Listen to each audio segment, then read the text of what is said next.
جب سورہ انعام کی یہ آیت اتری، جو لوگ ایمان لائے اور انہوں نے اپنے ایمان میں گناہوں کی آمیزش نہیں کی، تو آپ صلی اللہ علیہ وسلم کے اصحاب نے کہا، یا رسول اللہ، یہ تو بہت ہی مشکل ہے، ہم میں کون ایسا ہے جس نے گناہ نہیں کیا؟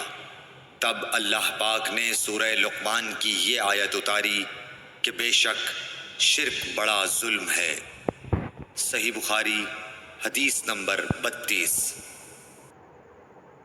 رسول اللہ صلی اللہ علیہ وآلہ وسلم نے فرمایا، منافق کی علامتیں 3 ہیں: جب بات کرے جھوٹ بولے، جب وعدہ کرے اس کے خلاف کرے، اور جب اس کو امین بنایا جائے تو خیانت کرے۔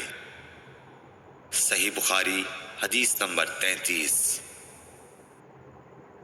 رسول اللہ صلی اللہ علیہ وسلم نے فرمایا کہ 4 عادتیں جس کسی میں ہوں تو وہ خالص منافق ہے، اور جس کسی میں ان چاروں میں سے ایک عادت ہو تو وہ بھی نفاق ہی ہے جب تک اسے نہ چھوڑ دے۔